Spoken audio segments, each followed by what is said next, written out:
Kabibi naman.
Magandang gabi po sa lahat.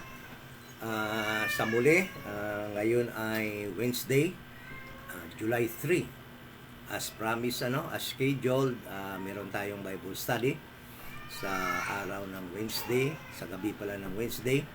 At yung topic natin ngayon, patuloy natin na pag-aralan yung tungkol sa mali na tawag sa mga Gentiles na sheep din po sila. Okay? At alam naman natin na for the longest time, yan po din ang ating paniniwala nung ando doon pa tayo sa mga denomination na naniniwala din po tayo na sheep din po tayo or karnero din po tayo or lamb, no?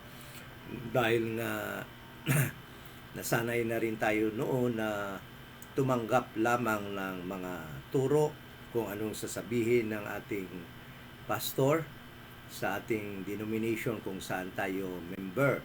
At ako, galing po ako sa Catholic when I was a child, galing pa sa aking mga parents. Then, naging Baptist po ako. Na-convert po ako doon sa Baptist sa Surigao City sa Mindanao. At umpisa noon, nung ako ay maging Baptist, umabot ako ng 30 years na naging Baptist at yun ang nagiging customary natin, yung naniniwala na lang tayo kung ano sasabihin ng ating pastor dahil naturuan nga po tayo na huwag na makipagbangayan kundi sumunod na lamang kung ano po ang sasabihin ng ating pastor. At alam nyo naman at alam ko yan na ganon din ang sinasabi sa inyo sa inyo mga pinanggalingan na denomination na sheep din po kayo, no? Tayo na mga Gentiles, okay? So, at yan po ang pag-aaralan natin ngayon. At alam nyo naman na hindi po madali ang pag-unlearn sa mga natutunan natin dati o napapaniwalaan natin dati. Kaya nga in this study, marami tayong mga nagagalit sa atin dahil nga sa katotohanan nating ipinalalabas sa internet o online, no? At marami po ang mga nagtuturo na hindi po natutuwa sa mga turo natin. Ngunit wala po tayong magawa dahil nga po yung katotohanan ay dapat po maituro. Okay?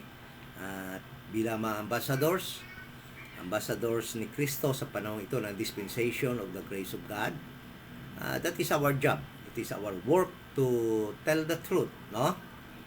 Regardless of masasabi natin sino ang tatamaan, sino magagalit. Okay? So, hindi po tayo magtatagal. Ito nga pala yung Iloilo Dispensation of Grace Bible Church. At andito po tayo sa 7040 7th Street, Lawan Village, Balantang Haro. Yan po ang ating headquarters po. At hindi po ako nahihiya sabihin sa inyo na kukunti lang po kami dito. Kukunti lang po kami dito na nag-fellowship. Dahil sasabihin ko po sa inyo, ang Iloilo ay maliban sa pareho din sa ibang lugar, Catholic, nangunguna po ang Katoliko. Isa po ang Iloilo sa pinakamarami o sabihin na nating Baptist country po ito, no? At kaya nga hindi po naging madali sa amin, no, na mga magkakapatid dito sa RD, members of the Church, the Body of Christ dito sa Iloilo, ang pag-preach ng gospel. At marami pong opposition at lalo na po kahit na nga po ang mga naturuan na natin, no, ng dispensation ng na turuan na natin ng mag-believe sa gospel of the grace of God dahil nga po sa hatak ng mundo at sa hatak ng mga iba pang mga religion ay ang iba ay nawawala, no? Hindi ko po ikinahiya yan, no? Dahil nga medyo yung nga nangyari, mga kasamahan namin na mga RD na medyo nawawala pa rin po at nahatak sa tawag ng mga ibang religion or mga ibang denomination or sabihin na natin na lumalamig sa pag serve as ambassador dahil nga po sa hirap ng sitwasyon dito sa Iloilo. Iloilo is a Baptist country. Okay? So, hindi tuturo ng tamang gospel in this dispensation of the grace of God na ang tao ay masave lamang sa pag siya ay mananampalataya. Si Jesus Christ ay namatay, bayad po ng kanyang kasalanan. Siya ay inilibing at nabuhay muli sa ikatlong araw upang tayo ay bigyan ng buhay na walang hanggan. Yan po ang tanging gospel na kung saan dapat paniwalaan ng isang tao sa panahong ito ng dispensation of the grace of God upang siya ay makaangkin ng kaligtasan. Apart from that gospel, ay wala na pong kaligtasan. Kahit po ano ang paniniwala natin dahil naturuan tayo ng ating mga pastors, mga church leaders, ngunit pag hindi po yan ang gospel na itinuro sa inyo upang maligtas ang inyong mga kaluluwa, kahit ano pong paniwala ninyo, ay hindi po kayo maliligtas apart from that gospel of the grace of God. So, ako sa pag-pray. Ama na banal, salamat at biyaya ang mundo habang kami po ng iyong pagkuha sa amin sa pamamagitan ng rapture, pagsundo sa amin ni Christ sa air upang makasama po kami ninyo dyan sa iyong kaharian dyan sa kalangitan. Thank you so much sa mga kapatid that are online na sumasama sa aming Bible study, sa mga friends, at sa iba pang makakatunghay ng video na ito. Nawa po ay ang objective ng programang ito ay maihatid sa aming mga friends na hindi pa ligtas, at ang objective ng programang ito ay mai-preach ang iyong gospel sa panahon ito ng dispensation of the grace of God. Thank you so much. We pray in Jesus' name. Amen. So, yung ating pag-aaral ngayon ay ating patutunayan sa Bible na mali yung paniniwala natin na niwala na siya ay sheep. Ano? Kaya, sa napakahabang panahon, yan po ang ating paniniwala at it's time po na magiging maliwanag po sa atin. So, the Bible, King James Bible 1611, yan po ang ating basis na ating pag-aaral.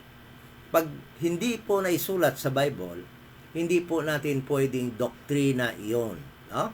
Kasi nagiging doktrina na we Gentiles, lalo na yung mga na-save na mga Gentiles, no? Sabi nila, na-save sa mga turo ng mga denomination, alam naman natin hindi, dahil hindi nga sila nagtuturo ng gospel of the grace of God, ay turo nila nga pag na-save ka raw sa kanila, member ka nila ng kanilang mga denominations, ang tinatawag na Larniro, okay? Sa Bisaya.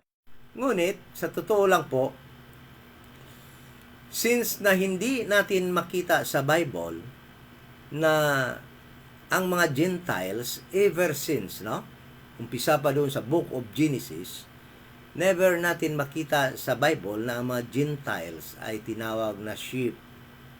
Kaya ibig sabihin, mali yung paniniwala na yon. Kaya yung title ng ating Bible study, why is it wrong to believe that Gentiles, no, are sheep, o tinatawag din ng mga sheep, or mali na tawagin na sheep, or lamb. Okay? Mali 'yon. At yung pag-aaral natin ngayon ay magpapatunay na never sa Biblia na tinawag ang mga Gentiles na sheep. Okay? So, sa Bible, noong tinawag si Abraham at nag-promise ang Panginoon sa kanya that God will make his seed, a great nation, and through that nation, all nations in the earth will be blessed. Okay?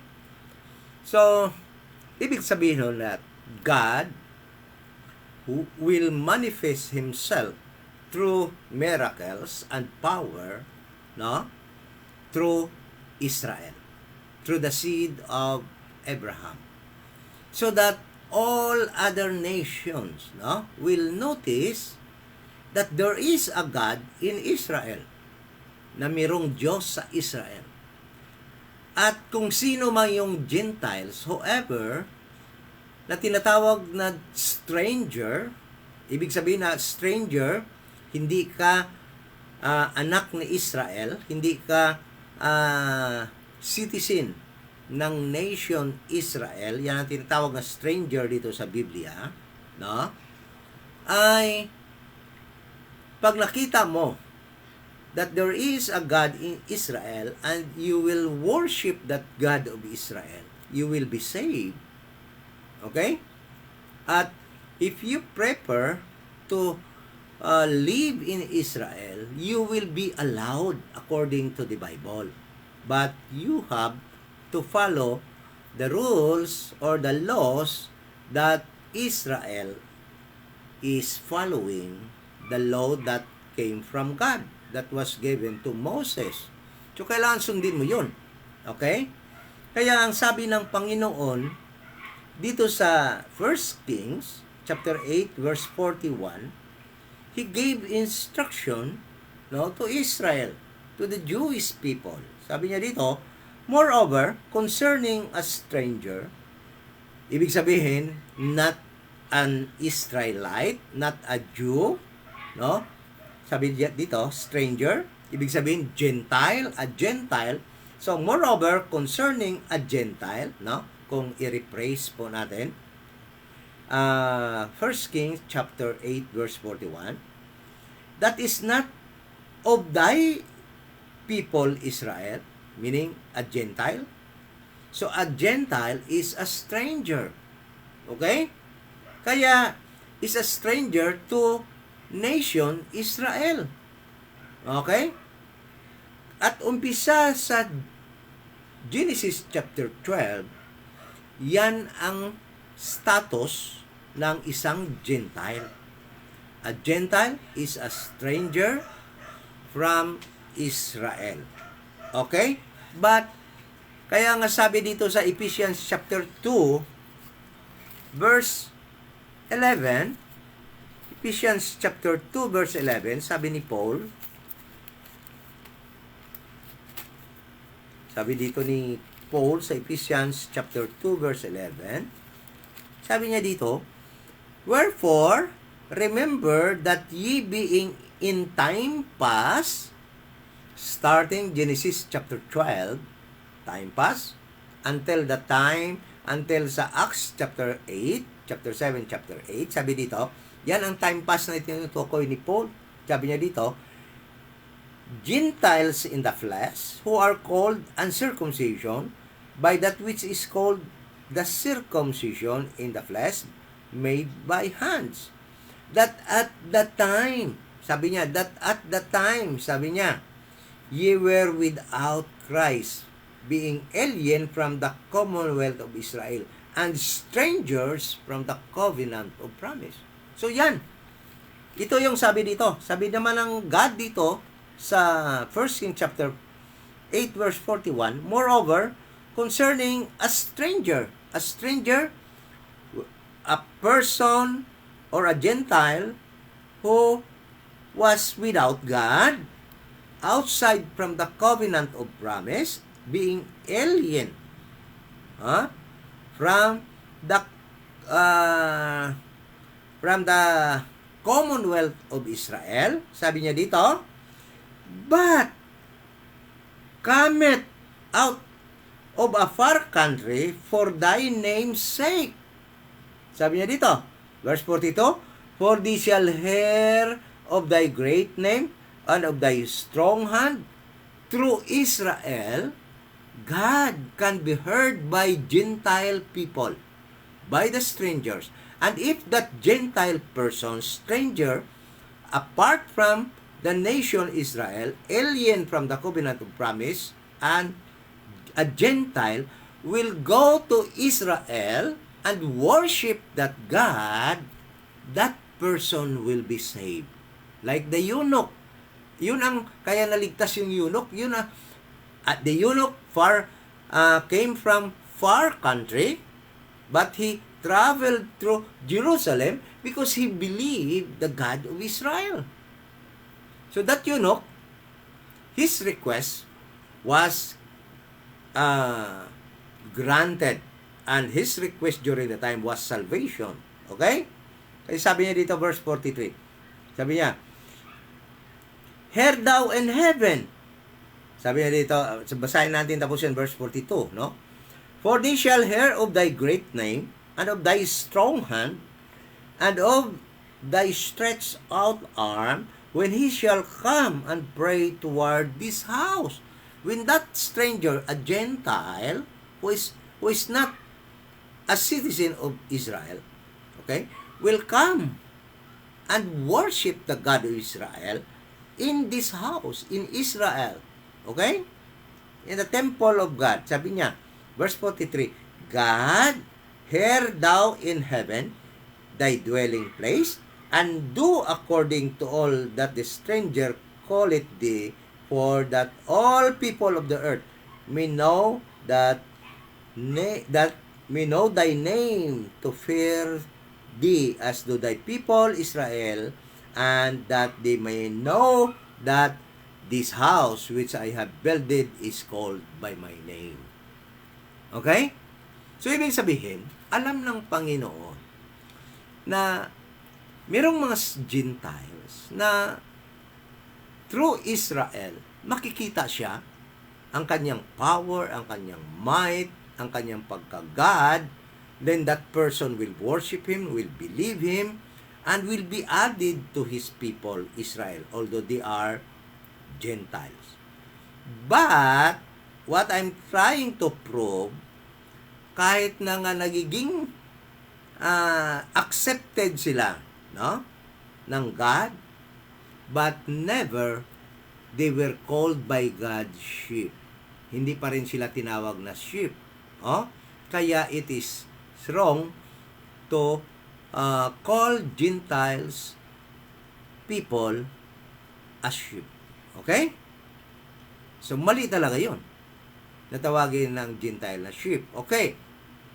So, magtatanong kayo ngayon, ano ba ang tawag sa mga tao na Gentile sa time, sa Old Testament, na sumanib sa Israel? Okay? Na-convert sila sa Israel or nag-proselyte sila sa Israel. Ano bang tawag sa kanila noon, ng panahon na yon? Tinawag ba sila na sheep? No. They were not called by God sheep like Israel. Israel were called by God as His pasture. And therefore, iniliken sila sa sheep. Okay? So, the time na kinuha sila doon sa Egypt at dinala doon sila sa wilderness, at ang promise sa kanila na ibibigay na sa kanila ang promised land, that was the time that God was pasturing them, no? At leading them as shepherd, no? Unto the promised land. Okay? Yung time na yon, it was explained last Wednesday, kaya nga naintindihan ni David yun mabuti, no? Ang kanyang pagiging shepherd ng Panginoon sa nation Israel hanggang dinala sila doon sa land of promise, sa greener pasture nila. Okay? Ngunit, May alam naman natin na may mga Gentiles na sumanib noon sa Israel o sumama sa Israel. Dahil nga nakita nila that there is a God in Israel. Like for example, si Rahab, no? Isumanib siya sa Israel. Ha? Nagiging Jewish citizen siya. But still, dahil nga Gentile sila, they were not called sheep during the time. So ano-ano ba yung mga tawag sa kanila noong time na yon? Kasi baka ang mentality kasi ng mga denominations, Baptist, lahat ng mga denomination, religions, no? Katoliko, ano man dyan, na karnero tayo eh. Kahit na Gentile tayo. No.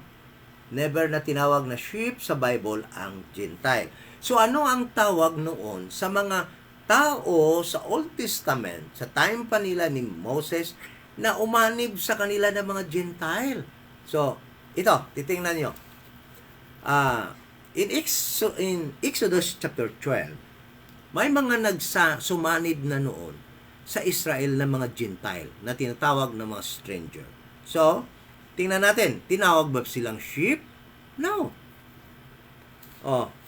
Exodus chapter 12 verse 48.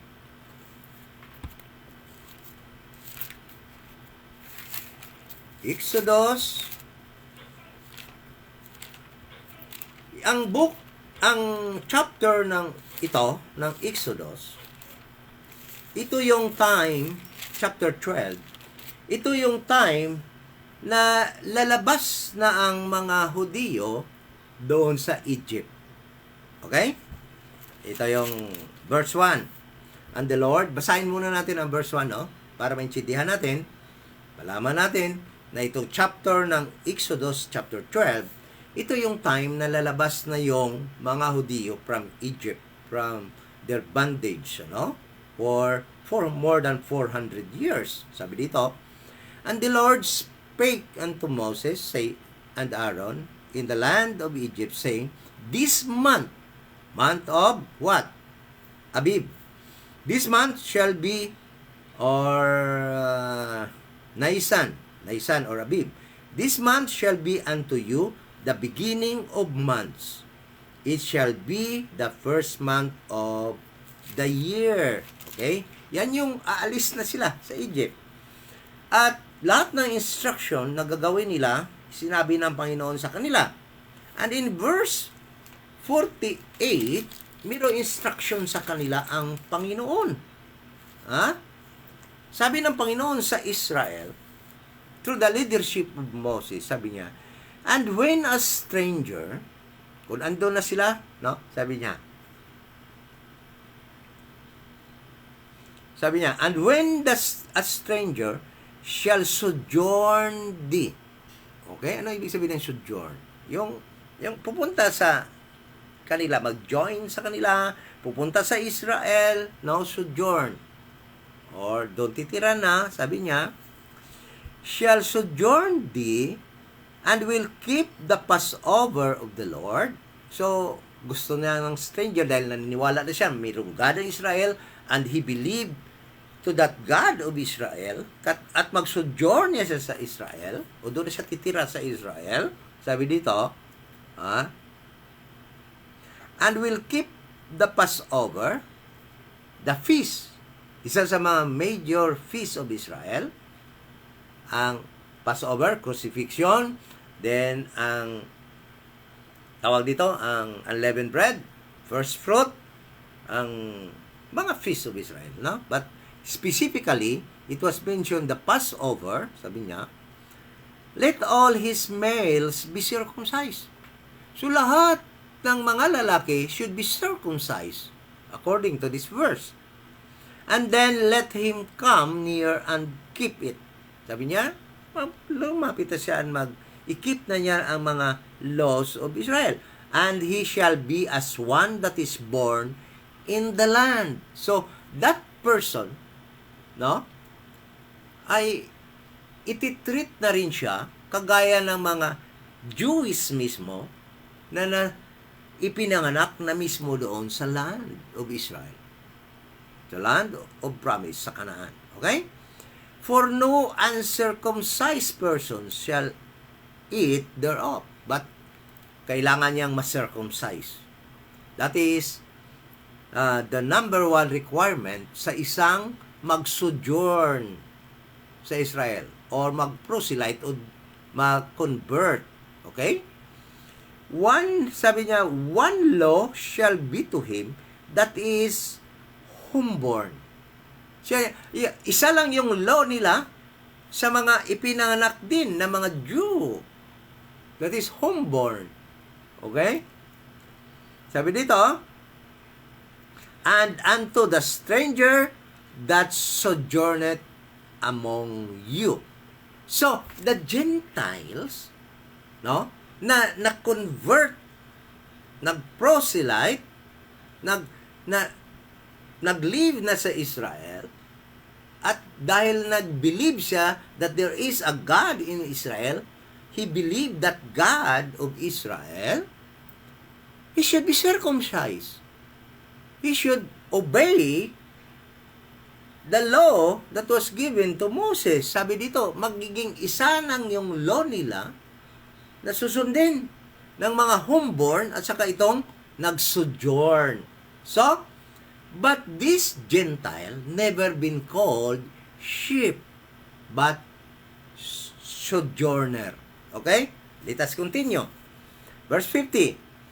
Thus did all the children of Israel, as the Lord commanded Moses and Aaron, so did they. Okay?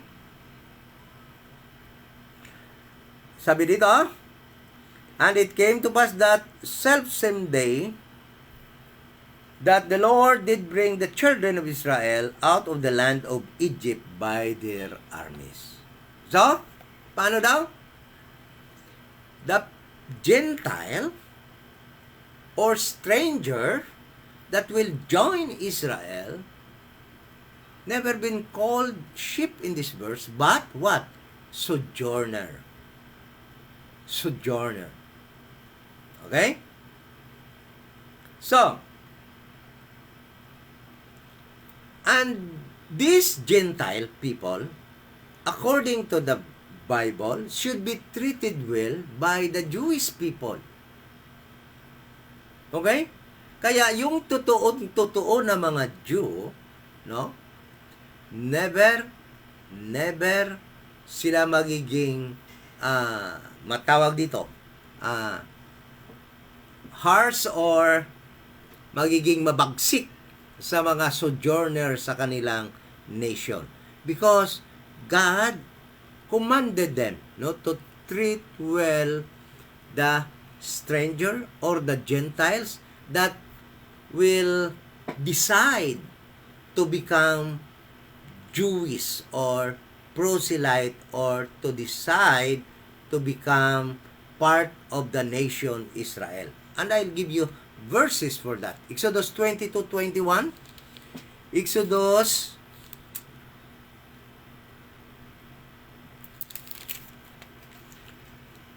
22 verse 21. Sabi dito,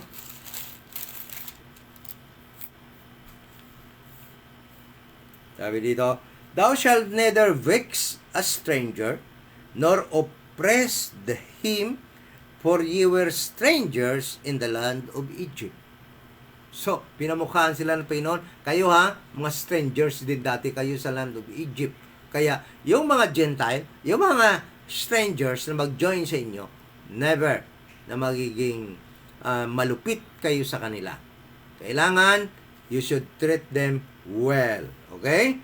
23 verse 12, sabi dito, 23 verse 12, sabi, 6 days thou shalt do thy work, and on the 7th day thou shalt rest, that thine ox and thine ass may rest, and the son of thy handmaid and the strangers may be refreshed. So, itong mga strangers na to, they are also required to observe the law of Moses.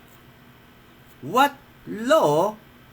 Any law that God gave to Moses for Israel, these strangers who decided to join the nation Israel and become part of that nation, citizen of that nation, because they all believe the God of that nation will also be subjected to all the law that the Jewish people was observing during the time. Okay? Ganun ang makikita natin dito, no? But during the time, although na binigyan sila ng pagkataon, tinatrato sila mabuti, but listen to this. Nung andon na sila sa Israel ang mga Jewish people, during the time, only the Jewish people still ang may title na sheep. Hindi sila kasali pa rin. Dahil he never na tinawag ang mga Gentile sa Bible na sheep. Tingnan natin. Anong ginawa ni David sa kanila? Anong ginawa ni David sa mga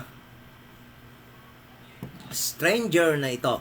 Mga Gentile people na nag-join sa nation Israel sa time ni David. Marami pa mga verses na, hindi na lang natin basahin ng iba dahil napakarami.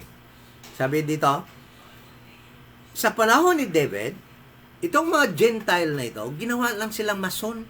Ginawa silang mga trabahador, no? Sila yung mga kumbaga nga pinaka baba yung trabaho sa construction.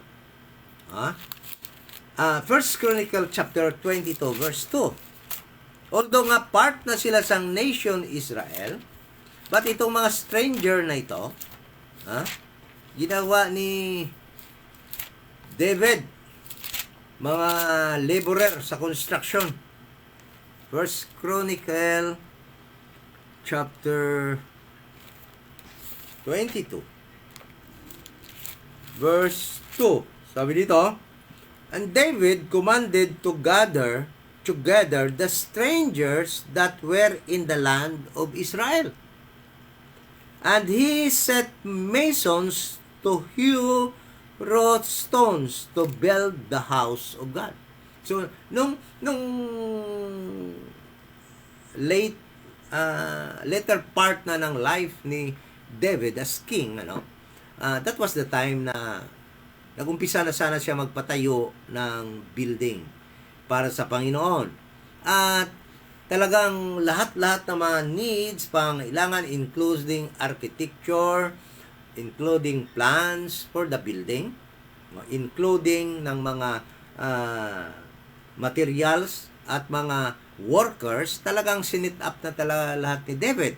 At isa na i-set up niya yung pagbuo ng mga mason, no, sa construction. At yung kanyang pinili, yung mga strangers na nag-believe na diyan na mismo nakatira, mga Gentile na diyan na mismo nakatira sa Israel. Okay? Although, alam naman natin na sa panahon in the future, pagdating na ni Christ sa kanyang 1,000 years reign, itong mga strangers na ito na na-save, no, na nag-join sa Israel at nagligtas, will have equal share, no, sa time na ni Christ sa kanyang 1,000 years kingdom, as promised in the book of Ezekiel. But still, these people never been called sheep. Okay? Because yung talaga sa Bible kasi makita natin na talaga ang nation lamang na Israel, the Jewish people, yan lang yung binakiruhan ng Panginoon mula Egypt, no? Hanggang sabihin na nga natin mula kay Abraham, talagang binakiruhan ng Panginoon ito si Abraham.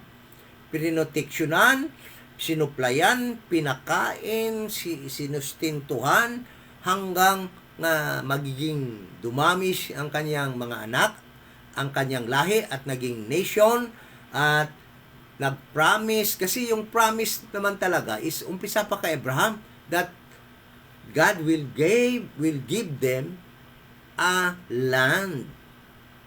At umpisa doon, talagang pinapastoran na ng Panginoon, ng God, si Abraham. Pinoproteksyonan, kasi yun yung trabaho ng isang pastor, no? To protect, ng isang shepherd. To protect, to feed, and to guide the sheep. So, ganun ang ginawa ng Panginoon. He was the shepherd of the nation Israel until they reached their land of promise, the greener pasture, Canaan, the land of Canaan, the land of promise. Okay? So, yung sheep na yan, the nation Israel, the people of Israel, should dwell in their land. Dapat dyan sila mag-dwell sa kanilang land na ibinigay sa kanila. Diyan sila pinapastoran. Diyan ang pasture ng Panginoon sa Israel. The Jewish people. Okay? Kaya, pag lumabas na ang isang Jew sa Israel, sa land of promise, ay ang tawag dyan, scattered Jew. At, listen to this. Only the Jewish people, only the Israel, no? The seed of Israel, the seed of Abraham, Isaac, Jacob, Israel, the nation Israel, the Jews, yan lang ang mga tao na pwedeng mag-scatter. Why? Because yan lang ang tao, yan lang ang grupo ng tao na binigyan ng Panginoon ng specific land to dwell. You know, Gentile is everywhere. Hindi pwede mag-scatter ang Gentile. Bakit? Dahil ang Gentile, talagang all over. Gentile is all over. Kahit saan, andid yan yung Gentile nakatira outside the land of promise. So, the Jewish people should live in the land where God gave unto them to dwell. A person who is a Jew living outside Israel, outside Canaan, outside of the land of promise, is called a scattered Jew, or a sheep that's scattered. Scattered sheep. Okay? So, kaya tingnan mo. And the truth is that God Himself scattered them among the nations. Alam niyo ba yan? Dahil alam ng Panginoon kung saan yan ang mga nag-scattered, ang mga Jew na yan, dahil nga siya din mismo ang nag-scatter sa kanila every time they sinned against Him. Makita natin that minsan ipinadala sila ng Panginoon sa Babylon. Minsan natatalo sila ng mga Syrian, dinadala doon sa kanilang nation, at minsan sa time naman ng 70 AD, no? 70 AD nung inatake ni General Titus of Rome ang Israel, and he destroyed the temple during the time. The Jews scattered all over the world, to the uttermost part of the earth. Kaya ngayon, the truth is that the true Jewish people right now still scattered to the uttermost part of the earth. That Jewish people, political, those who claim Jews right now in Israel, who were called Zionists, they are not actually the Jews, the true Jews, according to the Bible. Because tinawag sila sa Revelation chapter 3 that they are the synagogue of Satan. Kung titingnan natin sa history, sino yung nag-send sa kanila dyan? Sa mga Zionist na yan? Amerika. No? Kaya, yung sabi nila, ano na daw? Nag-return na daw ang mga Jews 1948? No. Hindi yan mga Jew ang nagpapatakbo ng gobyerno sa Israel.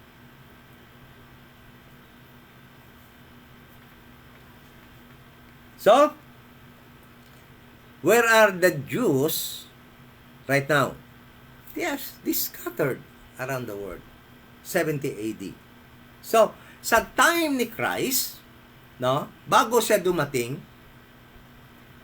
yung mga sheep na andyan mismo nakatira sa Israel, the Jewish people, yan yung kanyang subject ng kanyang earthly ministry.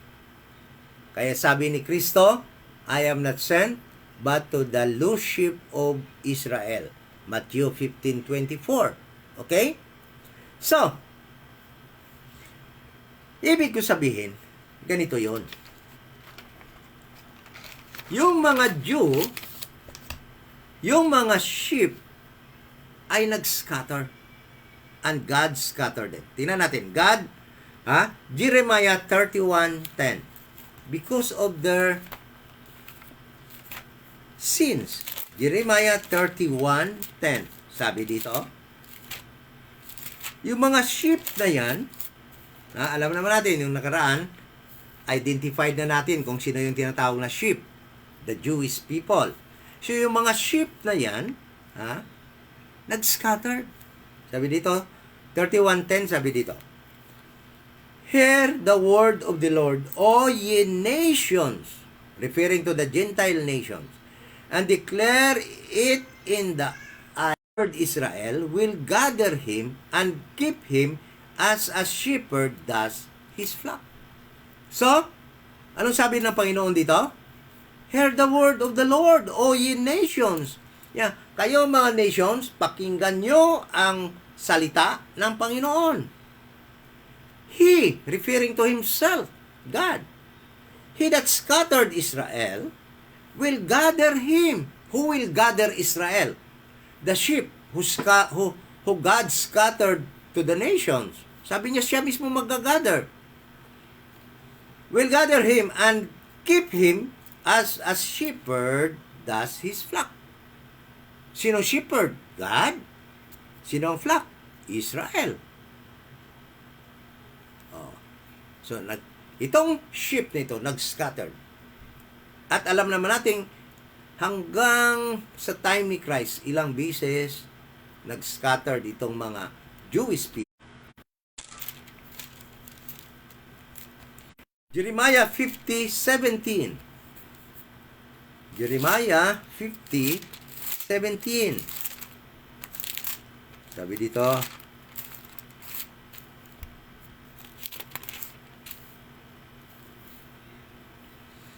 Israel is a scattered what? Sheep. Israel is a scattered sheep, referring to, pag sinabi kasing Israel, it is very specific. Jacob. God, the Bible is referring to Jacob. He is Israel. And his 12 sons compose the nation Israel. So, hindi kasali ditong Gentile. So, Israel is a scattered sheep. The lions have driven him away. First, the king of Assyria hath devoured him, and last, this Nebuchadnezzar, king of Babylon, hath broken his bones. Okay? So, referring to Israel that scattered the world. Then,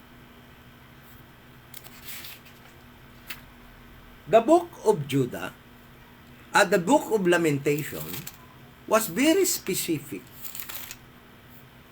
kung sino yung mga nag-scatter. Maliban, alam naman natin na almost all tribes no? From Benjamin to Judah to uh, uh, sino pa yung mga anak ni ano? Aser, yung 12 na mga anak ni Jacob, no? Alam naman natin na mayroon talagang nag-scatter sa kanila. Before, sa 70 AD, dahil sabi dito ng Pinon, he scattered them. Okay? But, there is specific information, no? In the book of Lamentation, kung sino talaga ang nag-scatter. Okay? Book of Lamentation. Sabi dito, sa Lamentation,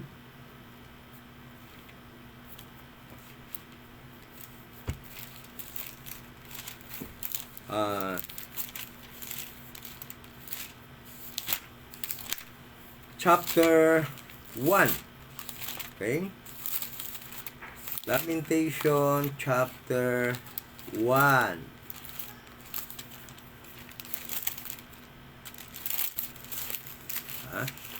Kalimutan ko.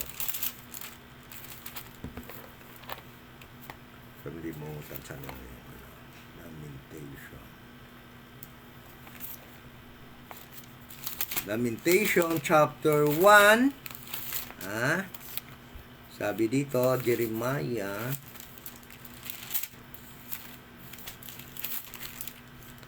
Sabi dito, verse 4.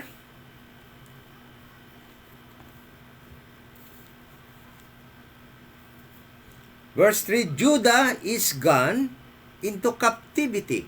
Judah. Okay? This verse very specific kung sino yung nag-scatter.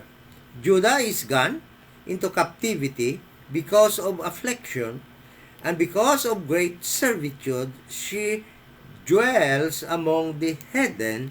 She findeth not rest. All her persecutors overtook her between the straits.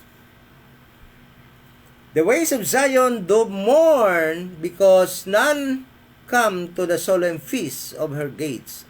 Are desolate her priests, sigh, her virgins are afflicted, and she is in bitterness. You see? Judah, very specific, scattered throughout the hidden nations. Nag-scatter. So, pag ang book of Ezekiel, no? But never na may tinawag na Gentile na sheep. So, the book of Ezekiel nagiging very specific. Ezekiel, chapter 16.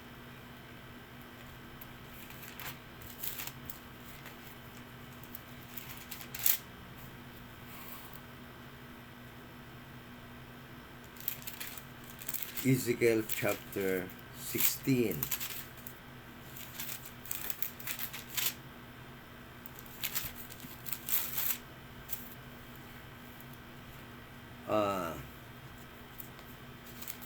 Kita ko yun. 16 verse 6.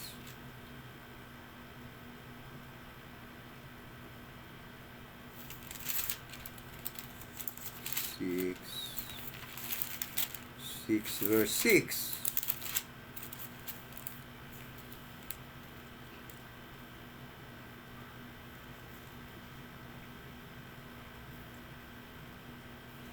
In all your dwelling places, the cities shall be laid waste, and the high places shall be desolate, that your altars may be laid waste, made of desolate, and your idols may be broken and cease, and your images may be cut down of your works, and your works may be abolished. These are the reasons, no? Kung bakit actually sila nag-scatter. Ha? Bakit sila nag-scatter? Because of their sins, because of their abomination unto God.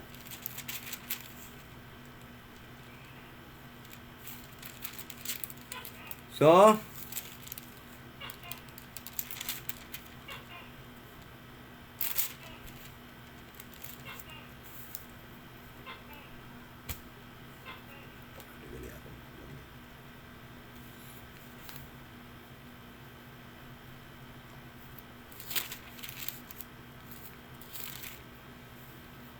sa time ni Christ, alam naman natin na sinabi ni Christ in John chapter 10. Sabi ni Christ, John chapter 10, verse 16, "And other sheep I have, which are not of this fold. Them also I must bring, and they shall hear my voice, and there shall be one fold and one shepherd." Alam nyo, itong verse na ito ay kiniklaim. No? Maraming nagkiklaim, almost all denomination. No? Ayan sabi nila, maliban sa mga Hudyo na kanyang sheep, sabi niya, "I have also other sheep, not of this fold." So sabi nila daw, hindi daw mga Hudyo. And according to them, no, mga denominations, sabihin ko na Baptist kasi galing ako sa Baptist, kasi yan din yung paniniwala ko dati, ay kita daw ito. Ibang denomination na naman, sabihin naman nila like the Iglesia, sila din daw ito. Okay? But alam mo, as a Gentile, no, nakakahiya. It is a shame, no? It is actually a shameful act na aangkinin mo na ikaw ito. Dahil nga never in the Bible a Gentile was called a sheep or addressed by Christ or by God as sheep. Okay? So, ngayon, dahil nga hindi ito Gentile, sino nga ba itong sinasabi ni Jesus Christ? Na kanyang mga sheep na not of this fold, referring na hindi ando doon sa Israel during the time. Ibig sabihin, not of this fold, ibig sabihin niya, hindi kasama doon sa Israel. So, sino yon? Sabi ng mga pastors, tayo yan. Tayo yan. Pag yung Pentecostal ka, sabihin ng Pentecostal, tayo yan. Pag sinabi naman ng iglesia ni Manalo, amin yan. Kami yan. Sabi naman ng Katoliko, tayo din yan. Sabi ng mga Baptist, tayo din yan. But the truth is, we don't have the right to claim because we are Gentiles. No? So, ibig sabihin, dahil ang sheep na title ay para lamang sa Israel, ay mga Jewish pa rin itong sinasabi ni Christ, na kanyang mga sheep na wala sa fold. They are still Jewish. They are still the sons of Israel, of Jacob. Okay? So, yan yung mga tao na sinasabi ni Kristo na akin mga sheep na wala dito, yan yung mga Jewish people that scattered to the uttermost part of to the heathen nations na sinasabi doon sa Jeremiah, sinasabi doon sa Lamentation, sinasabi doon sa Ezekiel na ando doon sa heathen nations, to the Gentile nations.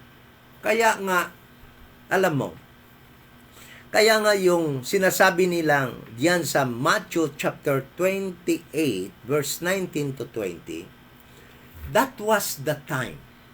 Jesus Christ at that moment of time, He already finished His ministry to the Jewish people inside Israel, the land of Israel.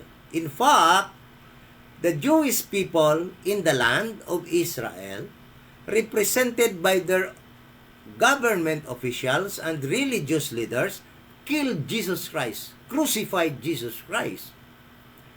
And that is why, after His resurrection, when He met His apostles, He instructed them to go into the world, and preach the gospel. Okay? Basahin natin, Matthew chapter 28. Matthew chapter 28. Kasi ito na yung time, as promised by God, that I will, those sheep of mine that scattered in the Gentile nations, I will also gather them. At ito na yung time na igagather na ni Jesus Christ through His apostles and disciples. Matthew chapter 28. Yan yung command ni Jesus Christ sa Matthew chapter 28.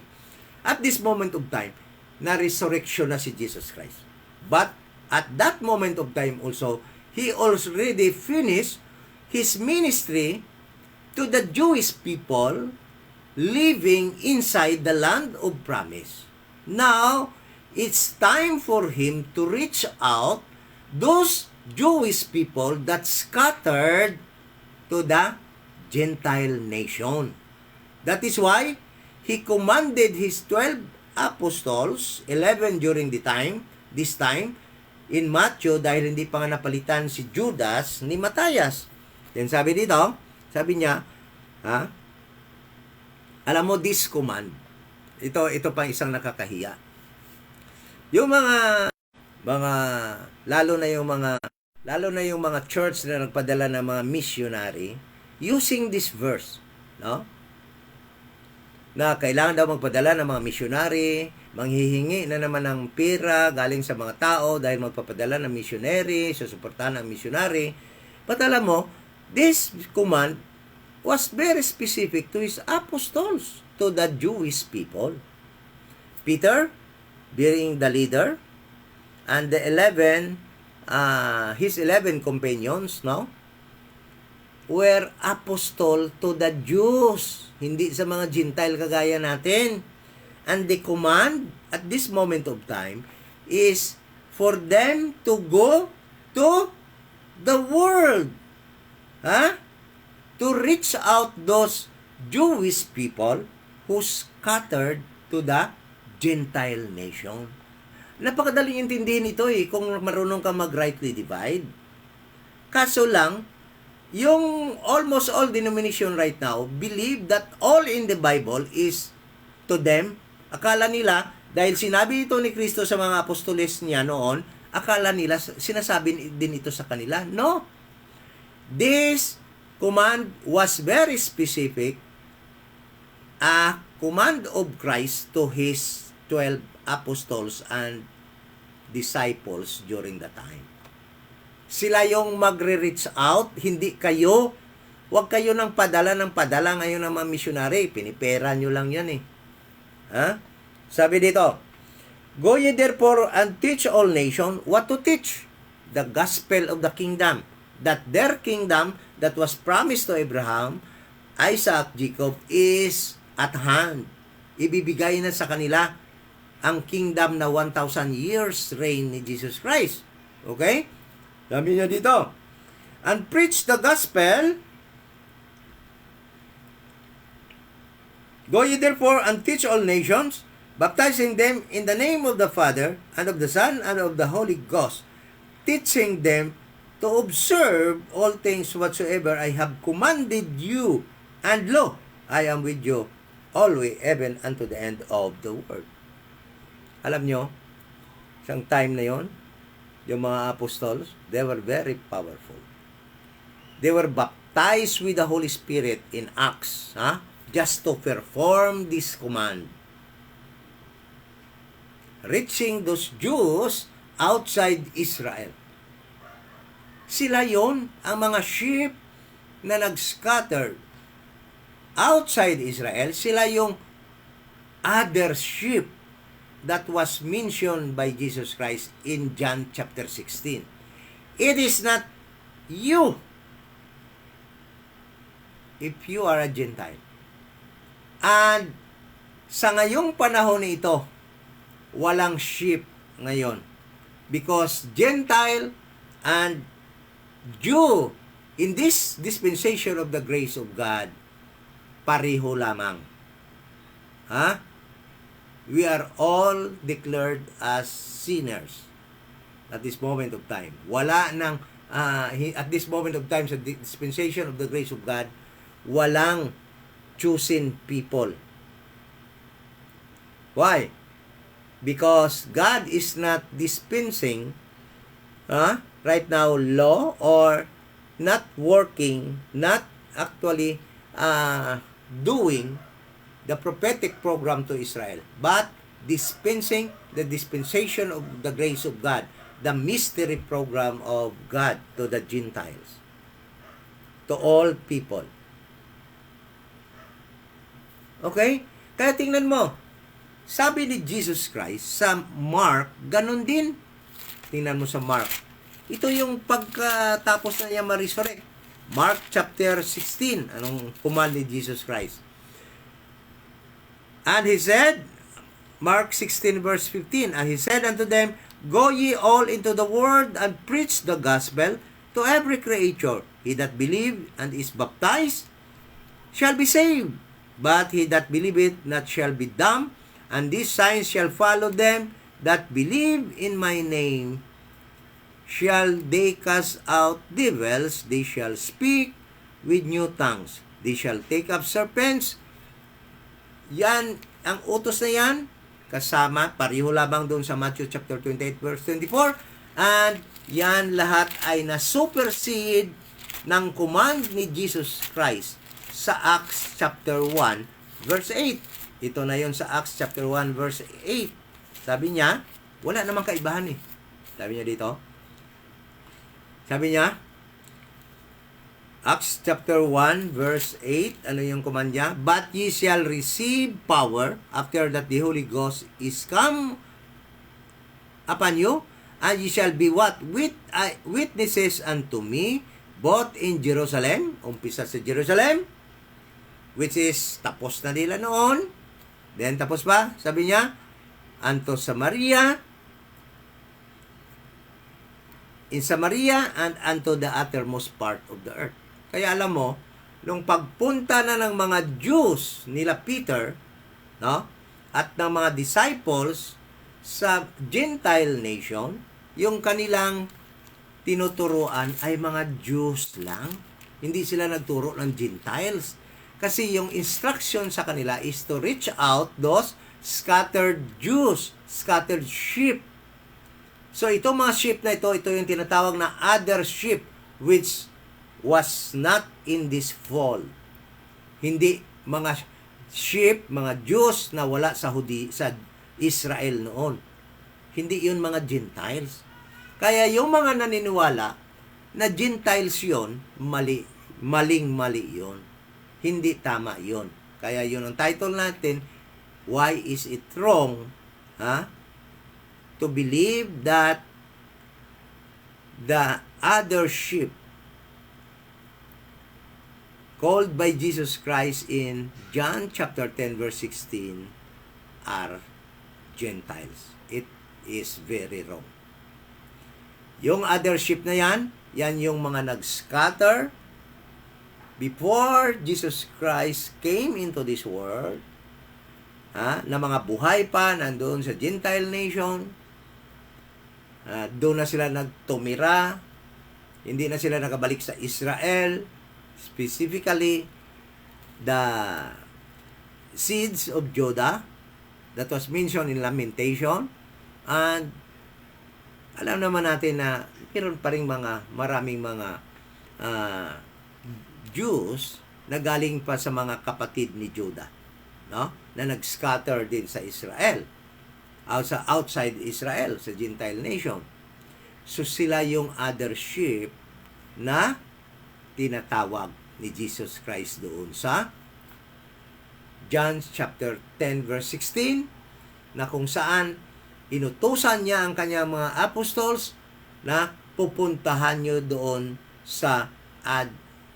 to the uttermost part of the earth, and this apostle must preach unto them the gospel of the kingdom. Okay? At pag naniwala sila, There will be one-fold, no? There will be one-fold in the kingdom of Christ sa 1,000 years reign ni Jesus Christ. Okay? So, Gentiles never been called or addressed in the Bible as sheep. Kaya, mahiya naman tayo.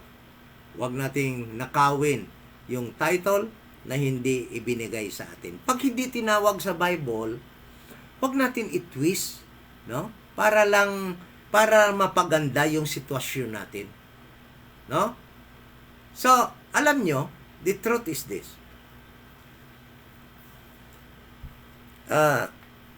Next Sunday, next Wednesday, pag-aralan natin.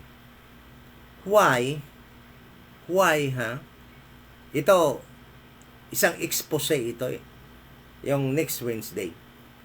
Why pastors or denomination pastors, bakit gustong-gusto nila na tawagin na mga sheep ang kanilang members? No?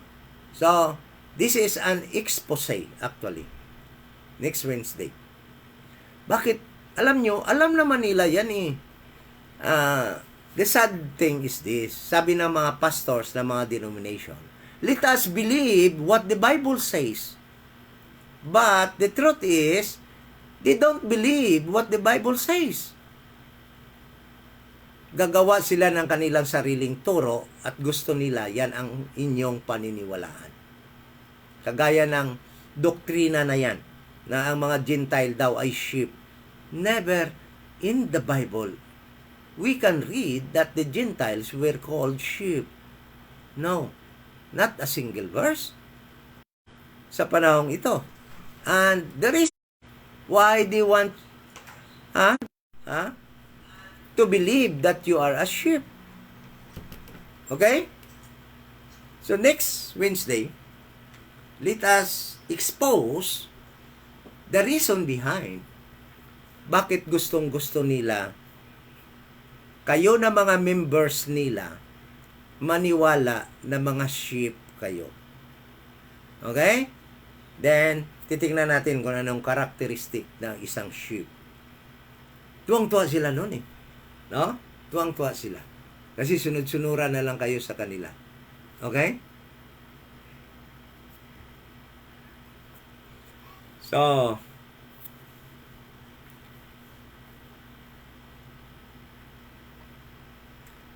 mirong katanungan mula sa ating kapatid, from Attorney Julio Bersabal Abinales. Yung tanong niya, sino yung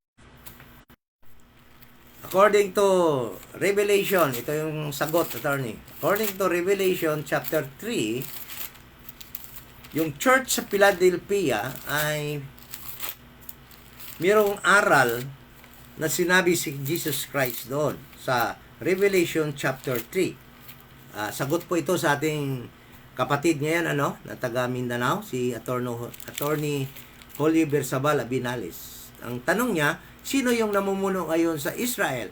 So alam naman natin, no, ng mga Jews, yung mga Zionists na pinaladala doon after ng rule ng Ottoman Empire sa Israel. Ang mabawi ng British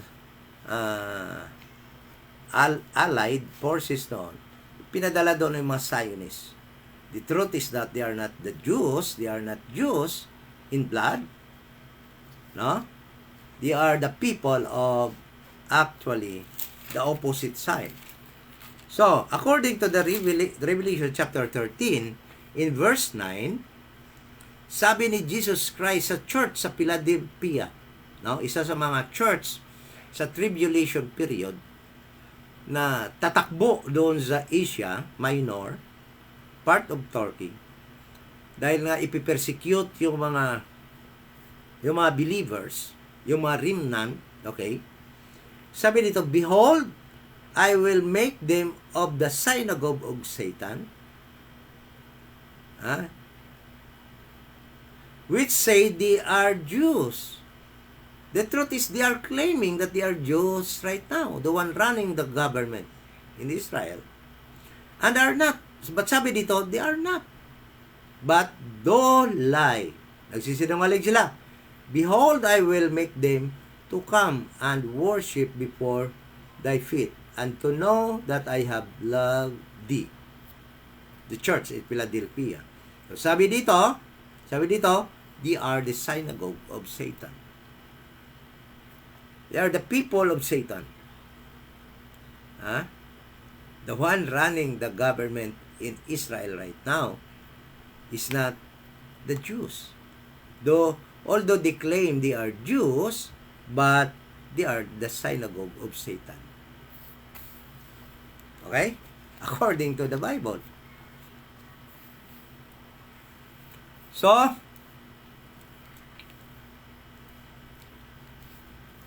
I hope na nasagot yung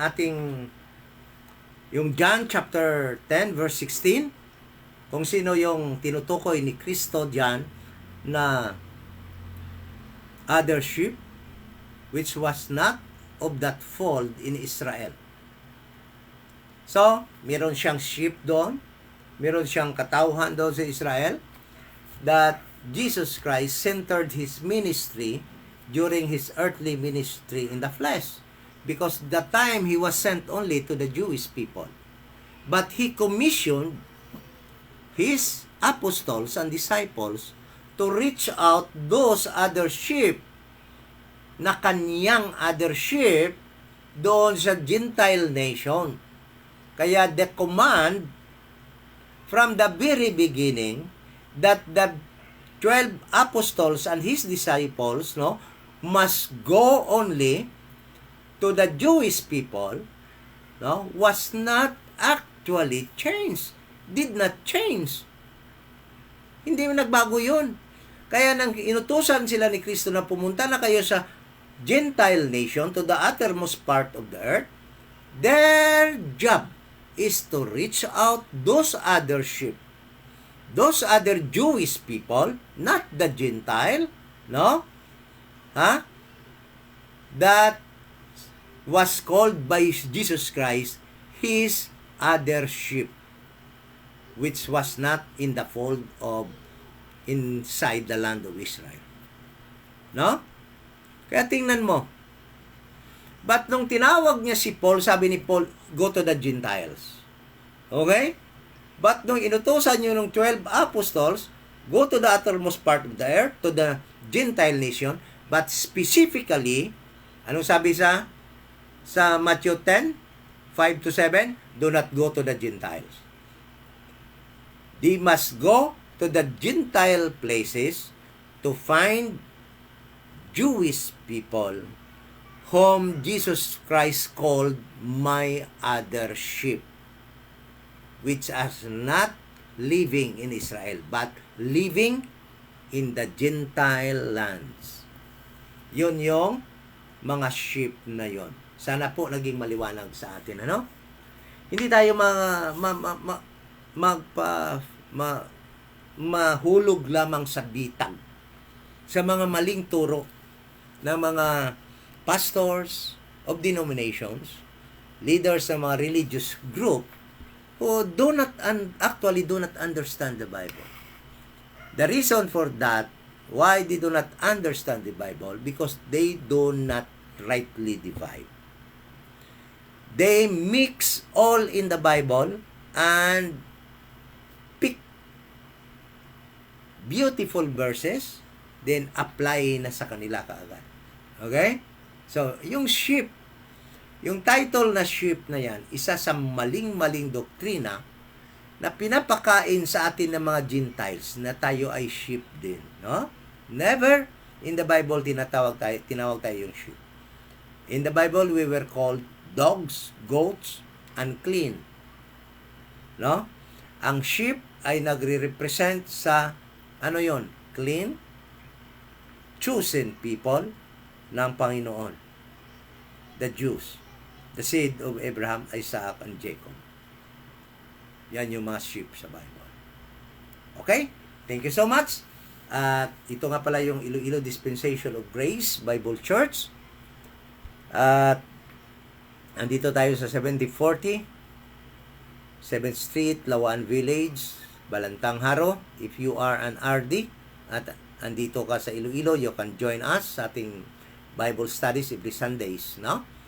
Sa mentioned address natin. Then, this coming Saturday, ay meron tayo again Bible study at sasagutin natin yung ang request and prayer ni ating kapatid, ng isa nating kapatid sa Bicol regarding sa doctrine of justification. Okay? Doctrine of justification. Dahil hindi ko alam ito pero meron daw mga churches, meron daw mga grace preachers na nagtuturo na hindi lang daw tayo masisave ng gospel of the grace of God. A person daw must be justified, no? Kailangan daw mag-believe sa gospel of God, the grace of God, at saka ng doctrine of justification para ma-save. Dalawa na yung kaligtasan. So, yan po ang ating pag-aaralan this coming Saturday ng gabi. Okay? So, ang isa pang tanong ng ating kapatid, no? Attorney Julio Bersabala Binali, sabi niya, kailan to mangyari? Matthew 28:18 verse 20, kung kailan daw mangyayari. Nangyari na po yan. Nangyari na po yan. So, alam naman natin, yung 12 apostles ay hindi na nga maliban kay James na pinatay doon sa ni Herod sa Jerusalem mismo, yung kapatid ni John na si James.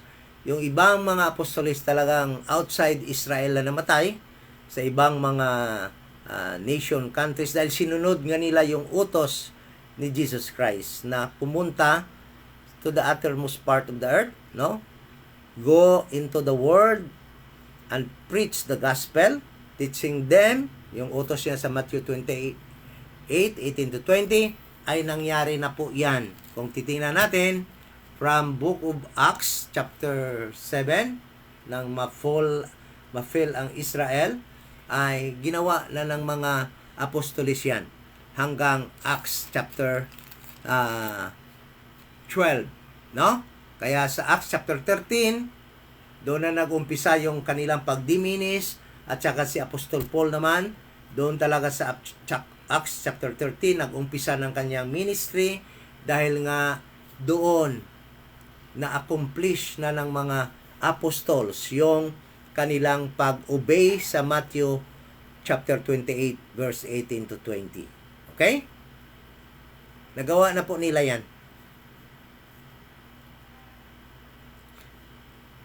Kaya akala natin noon, ako din noon, akala ko hindi nila nagawa yan, pero walang utos si Kristo na hindi nila nagawa. Sinunod nila yan hanggang Acts chapter 12. Kaya nag-scatter sila, sabi dito sa Acts chapter 11. Acts chapter 11, anong sabi dito?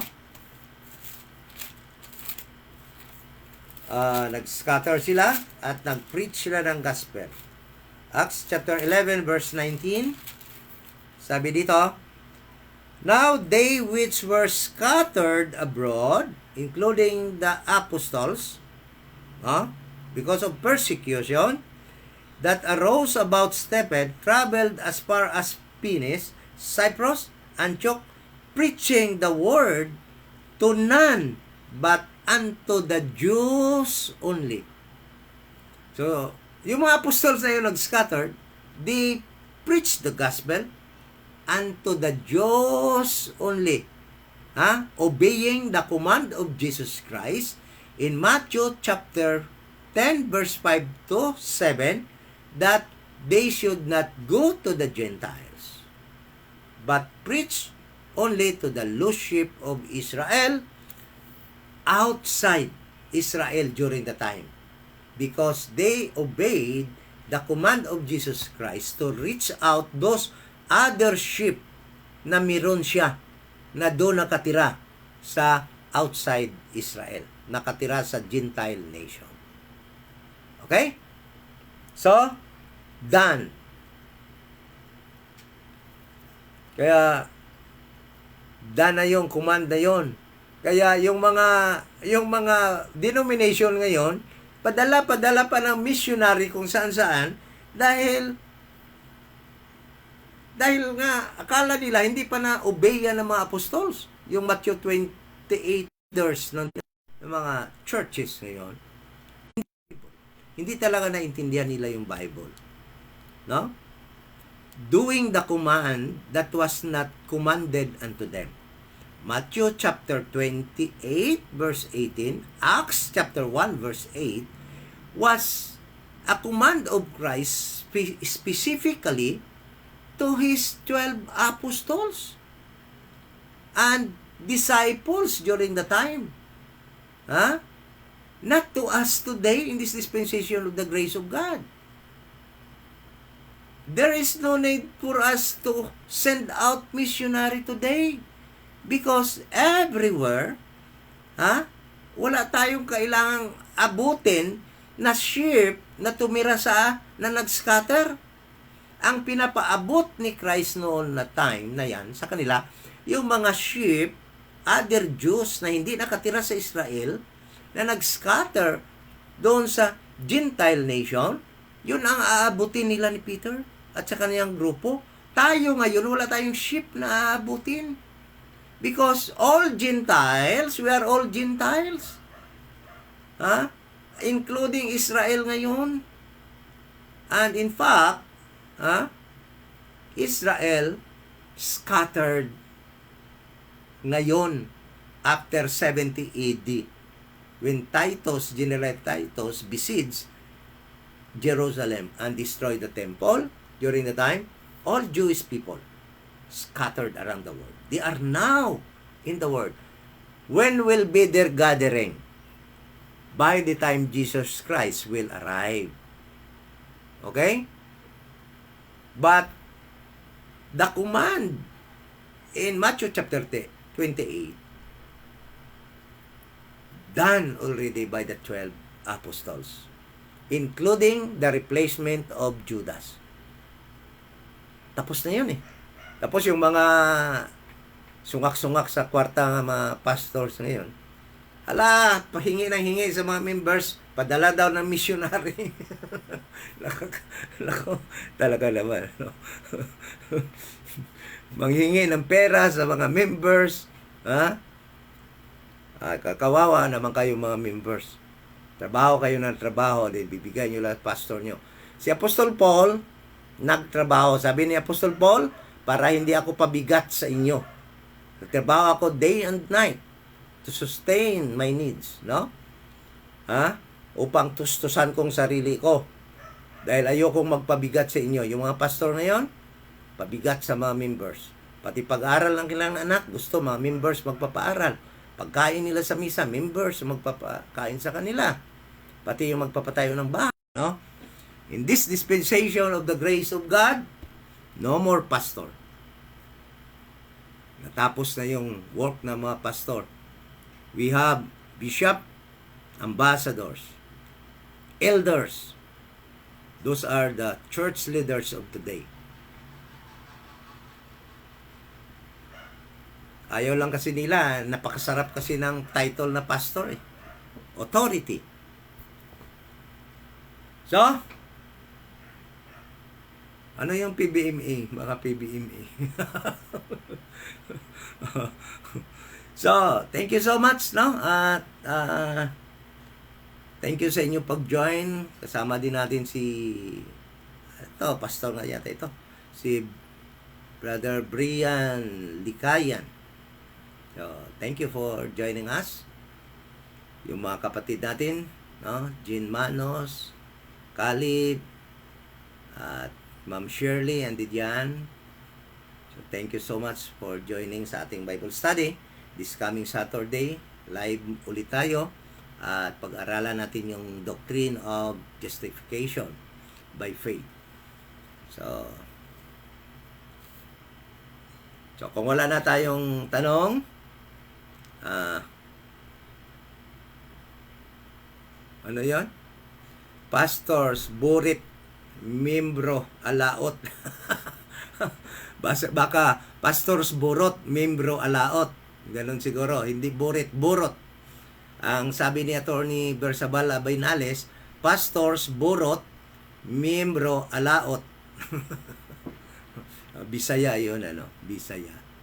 So, thank you so much for joining us. Let us pray. So, sa mga friends namin, kung hindi pa po kayo ligtas, upang maligtas po kayo ay mananampalataya lamang na si Jesus Christ ay namatay, bayad po ng ating kasalanan according to the scriptures, at siya ay inilibing, nabuhay muli sa ikatlong araw upang tayo ay bigyan ng buhay na walang hanggan. Thank you so much and good night. Let us pray. Ama na banal, thank you so much po sa mga kapatid na nag-join sa aming Bible study ngayon. Salamat po. Sana po ay na-deliver po ang iyong mga salita at ang tama pong pag-aral ng iyong Bible. Salamat na tinuruan mo kami sa pamamagitan ni Apostol Paul, aming apostol, na iyong binigay sa aming mga Gentiles upang matuto kami mag-rightly divide ng iyong mga salita. Thank you so much at alam po namin na hindi po kaya-aya ang aming mga salita ngayon na nabitiwan para sa mga leaders of denomination. Ngunit yan po ang katotohanan at hindi po kami dapat matakot na sabihin ang katotohanan. Dahil yan po ay upang maituwid ang aming mali. Kami din po, maraming mga mali na natutunan noon at mahirap na po i-unlearn ang mga maling natutunan namin noon. Ngunit salamat at kagaya ng aming mga kapatid, mayroong lakas, tapang sa pagsunod ko na nung tama, rightly divided mula sa iyong salita. Thank you so much. In the name of Jesus Christ. Amen.